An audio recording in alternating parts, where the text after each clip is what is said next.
Hi guys, කොහමද එනම් ඔයාලට ඔන්න මම අද මගේ channel එකේ මාළු හොයන වීඩියෝ ගන්න එකේ දෙවෙනි එකට ආවා. ඔයාලට පේනවද දන්නේ නැහැ මෙතන ඉන්න අපේ දඩෝරියා ගේම් ෂොප් බලු පැටියෙක්. පැටි කිව්වට දැන් මාස නෙවෙයි සෝරි අවුරුදු දෙකක් විතර වෙනවා. ඊළඟට ඉන්නවා මෙන්න මගේ කාෆ්ලා ටික. ඔයාලට දැන් පේනවා ඉතින් මෙතන ඉන්නවා අය කැට්ෆිෂ්ලා දෙන්නෙක් ඉන්නවා.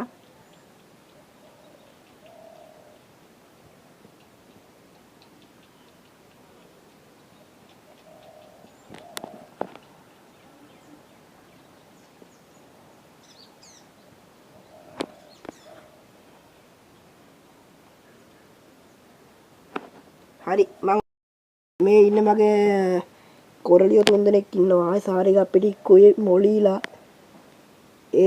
ඒන්ජලා දෙන්නෙකුත් ඉන්නවා. ඔයාලට පේයිද දන්නේ නැහැ.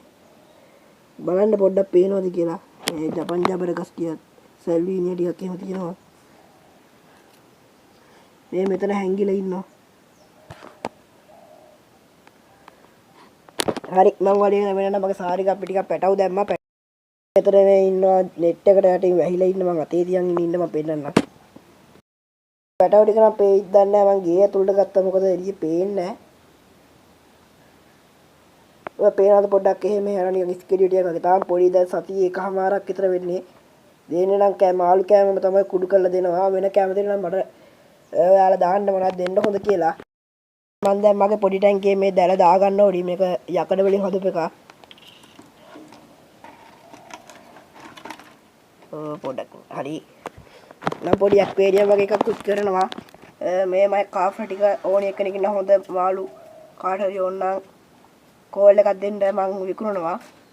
විකුණනවා කියන්නේ මෙයාලා නෙවෙයි තව පොඩි උන් ඉන්නවා. මම එයාට පස්සේ පාය වීඩියෝ වල දාන්න. වීඩියෝ එක පොඩ්ඩක් පැහැදිලි නැතුව ඇති පොඩ්ඩක් ගණන් ගන්න එපා. දවල් හින්දා. එහෙනම් කොල්ලෝ ඔන්න මගේ වීඩියෝ එක අතට ඉවරයි. thank you අපි ගියා. subscribe කරන්න